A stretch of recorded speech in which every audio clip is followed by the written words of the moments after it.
రాజకీయాల్లో ఇప్పుడు మీరు సోషల్ మీడియా అంతా చూస్తే ఈ మహిళా రైతు ఆ వీడియోలు తిప్పడము అసలు అక్కడ ఏదో జరిగిపోతోంది. ఏది 50,000 ఎకరాల పూలింగ్, ఇంత పెద్ద వ్యవస్థ, ఇంత వేల మంది రైతులు జరుగుతుంటే ఒక 10 మంది 12 మంది రైతులు మన సాహిబ్ గారు చెప్పిన లెక్క ప్రకారం సరే రకరకాల కారణాలు ఉండొచ్చు. కొంతమందికి నిజంగానే ఇష్టం లేకపోయి ఉండొచ్చు, కొంతమంది జగన్మోహన్ రెడ్డి మాటల్లో ఉచ్చులో పడి ఉండొచ్చు. ఇప్పుడు అసలు వీళ్ళకి మహిళా రైతుల గురించి మాట్లాడే హక్కు ఉందా కీర్తన్ గారు? ఎందుకంటే మహిళా రైతులను ఎంత సభ్యంగా మాట్లాడారు, మహిళల్ని అమరావతి రైతులని మహిళల్ని ఎట్లా మాట్లాడారు. సరే మీలాంటి వాళ్ళు అంటే ఎప్పుడు ఎలాగో బాధితులే అనుకోండి వాళ్ళ ప్రభుత్వం ఉన్నప్పుడు. ఏంటి అక్కడ ఏం జరుగుతుందని ఏమనుకుంటున్నారు, జనసేన ఏమనుకుంటారు? ముందుగా మీకు అలాగే ప్యానల్ పెద్దలకి ఏబిఎన్ వీక్షకు నమస్కారం సార్. నమస్కారం సార్ మీకు బాగా గుర్తుకుండే ఉంటది, గత ప్రభుత్వంలో అమరావతి రైతులు మొత్తం పాదయాత్ర చేసుకుంటూ అలిపిరి దాకా వచ్చారు. అవును. సో ప్రతి చోట పెయిడ్ ఆర్టిస్టులు పెట్టించి వాళ్ళ సొంత డబ్బులు యూటిలైజ్ చేసుకొని మరి వీళ్ళు బ్యానర్లు ఇచ్చారు, గో బ్యాక్ అమరావతి అని. అంటే అక్కడ అమరావతి రైతుల్ని వ్యతిరేకిస్తూ ఎవరో బ్యానర్లు వేసినట్టు, ముక్కు ముఖం ఎవరో ఉండదు అసలు. ఏం ఆ బ్యానర్ సంబంధం లేని వాళ్ళు జస్ట్ వీళ్ళు డబ్బులు ఇస్తే వేసేసి ప్రతి చోట బ్యానర్లు ఉండేవి, పెద్ద ఇష్యూస్ కూడా అయ్యేది. వాళ్ళు పాపం ఎంత కష్టపడి ఆ యాత్ర పూర్తి చేశారో కూడా మనందరికీ తెలుసు.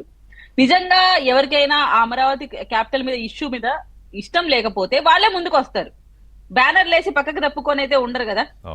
సో అది పక్కాగా వైసీపీ స్కెచ్ చేసి దాన్ని ఇంప్లిమెంట్ చేసి అమరావతి మాకు ఇష్టం లేదు, ఎందుకంటే ఈ అమరావతి డెవలప్ అయితే ఎక్కడ సిబిఎన్ గారికో లోకేష్ గారికో పవన్ కళ్యాణ్ గారికో పేరు వస్తుంది.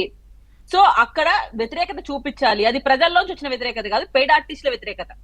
ఎందుకంటే ఇంతమంది సమూహంగా మారి అసలు గత 5 ఏళ్లు మీరు గమనించుంటే ఇతర రాష్ట్రాల నుంచి కూడా ఎంత నీచమైన విమర్శలు మనం పడ్డామంటే, రాజధాని లేని రాష్ట్రం, రాజధాని అంటే ఏంటో తెలియని రాష్ట్రం, 3 ముక్కలాట ఆడుతున్న రాష్ట్రం, ఇలాంటి ఎన్నో క్యాప్షన్స్ పెట్టి ఎంత ట్రోలింగ్ కి గురైందో ఏపీ స్టేట్ అందరికీ తెలుసు. దానికి ముఖ్య కారకులు ఎవరో కూడా మనందరికీ తెలుసు. జగన్మోహన్ రెడ్డి గారు ఊసరవీళ్ళు కూడా బెటర్ ఏమో, ఈయనకన్నా ఇంకా అన్ని రంగులు మార్చదేమో. ఫస్ట్ ఇంకా ఎక్కువ ల్యాండ్ పుల్ చేయండి, అమరావతి మన రాజధానిని యాక్సెప్ట్ చేసి ఆయన అధికారంలోకి వచ్చినంత 3 ముక్కలు ఆట ఆడుతూ 3 రాజధానుల ప్రతిపాదన తీసుకొని వచ్చి పోనీ దానికైనా కన్ఫైన్ అయ్యి అందులో ఒక రాజధాని అమరావతి ఉంది కదా అదన్నా డెవలప్ చేద్దామని అనుకున్నారా? అది కూడా చేయకుండా ఇప్పుడు మళ్ళీ మావిగన్ అనే పేరుతో వచ్చి ఈ రోజు కూడా మీరు గమనిస్తే కేవలం రాజకీయ ప్రయోజనాల కోసం, వాళ్ళ ఉనికిని చాటుకోవడం కోసం పేర్నేని నాని గారికి కానీ అంబటి గారికి కానీ ఒక సీన్ క్రియేట్ చేయడం కోసం అక్కడికి వెళ్తున్నారు. ఇప్పుడు మీకు నాకు వ్యతిరేకత ఉన్నప్పుడు మీరు నా ఇంటి వైపు వచ్చినా నేను మీ ఇంటి వైపు వచ్చినా ఆటోమేటిక్ గా వ్యతిరేకత కనపడుతుంది. మీరు అక్కడికి అమరావతి రైతులు మీ పార్టీ పైన మీ పైన విపరీతమైన కోపంగా ఉన్నారు. ఎందుకంటే గత ప్రభుత్వంలో మీరు వాళ్ళపైన ఎంత దుడుసుగా ప్రవర్తించారు, వాళ్ళపైన ఎస్సీ అట్రాసిటీ కేసులు పెట్టారు, మహిళల్ని కించపరిచే మాటలు మాట్లాడారు. సార్ మనం చెప్పకూడదు కానీ వేశ్యలు అన్న వర్డ్ యూజ్ చేశారు సార్ వీళ్ళు. వేశ్యల రాజధాని అన్నారు.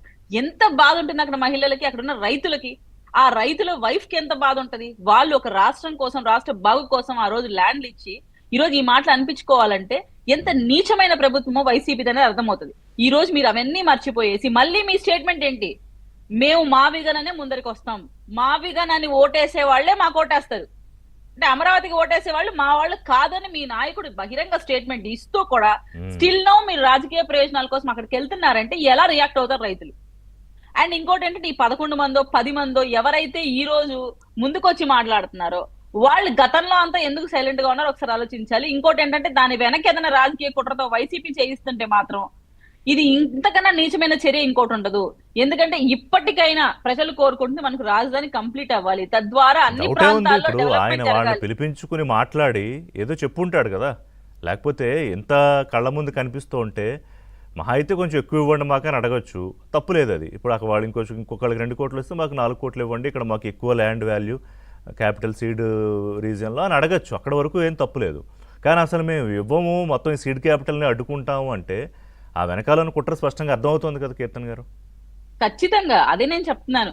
వాళ్ళని ప్రేరేపించి ఏదో ఒక ఇష్యూ చేసి రాష్ట్రాన్ని అభివృద్ధి పరంగా ముందుకు సాగనించకుండా ఏదో ఒక ఆటంకాలు క్రియేట్ చేస్తూ వీళ్ళ ఉనికిని కాపాడుకోవడం కోసం. పోనీ వీళ్ళు నిజంగానే వాళ్ళ పక్కన నిలబడతారా లాస్ట్ కంటే అది కూడా ఉండదు, వాళ్ళ అమాయక జీవులు అవుతారు. ఎట్లయితే గతంలో మనం చాలా ఇష్యూస్ లో జగన్మోహన్ రెడ్డి గారి పరిస్థితి చూసి ఉన్నాం. ఊరికనే వస్తారు, షో ఆఫ్ చేస్తారు, ఒక ప్రెస్ మీట్ పెడతాడు, అక్కడ రచ్చ చేస్తాడు, ఒక యానిమేటెడ్ పిక్చర్ లాగా క్రియేట్ చేసుకుంటాడు, ఒక 10 మందిని 1000 మందిగా చూపించుకొని వెళ్ళిపోతాడు మళ్ళీ బెంగళూరుకి. అన్యాయం అయిపోయేది వీళ్ళు, అభాగ్యులుగా మిగిలిపోయేది వీళ్ళు. కనీసం వీళ్ళకన్నా అవగాహన ఉండాలి. మీరు అన్నట్టు న్యాయబద్ధంగా ఒక డిమాండ్ పెట్టి అక్కడ ఉన్న వాళ్ళతో లాలూచి పడి మనం రాజధాని డెవలప్మెంట్ కోసం మన వంతు పాత్ర మంది ఏంటి అని ఆలోచించుకొని ముందు మనం ఆ ఇన్సల్ట్ అయితే ఫేస్ చేస్తున్నాం, ఇంతరు కూడా ఈ రాజధాని లేదు అనే మాట మనం ఏది ఫేస్ చేస్తున్నామో దాని నుంచి బయటపడాలి. పోనీ జగన్మోహన్ రెడ్డి గారికి క్లియర్ స్టాండ్ ఉందా అంటే అది కూడా లేదు కాబట్టి అటువంటి నాయకుడు వెనక పయనించడం కూడా వీళ్ళకి టఫ్ అది. ఈ రోజు ఉన్న మాట రేపు ఉండదు జగన్మోహన్ రెడ్డి గారి నోటి వెంట. సో ఇప్పటికైనా ఆ 11 మంది వల్ల 10 మంది వల్ల ఇంత పెద్ద ఇంపాక్ట్ వస్తుంది నేను అనుకోను సార్. దాన్ని కూడా సార్ట్అవుట్ చేసేస్తారు సిబిఎన్ గారు. నాకు ఆ నమ్మకం అయితే ఉంది. అమరావతి మా రాజధాని అని క్లియర్ స్టాండ్ మీద ఏపీ ప్రజలు మొత్తం ఉన్నారు సార్. మేము ముందు డెవలప్మెంట్ కోరుకుంటున్నాం, దాని ద్వారా మా బిడ్డలకు ఉద్యోగాలు రావాలి, మా రాష్ట్రం బాగుపడాలి, ముందుకు వెళ్ళాలని ఒకే ఒక ఇంటెన్షన్ తో ప్రతి ఒక్క మహిళ ఏపీలో పాటుపడుతున్నారు. సో వీళ్ళు ఎన్ని కుట్రలు కుయుక్తులు చేసినా వీళ్ళ మావిగానూ ఉండదు, వీళ్ళ వైసీపీ పార్టీ ఉండదు. ఈ 11 మందికి ఆ 10 మంది ఏం సహాయపడినా కూడా ఏమీ జరగదు. వీళ్ళొక 11 మంది అద్దమ్మలు అసెంబ్లీకి రాకుండా కూర్చోన్నారు, వాళ్ళొక 10 మంది ఎందుకు వీళ్ళని నమ్ముతున్నారో కూడా నాకు అర్థం కావట్లేదు.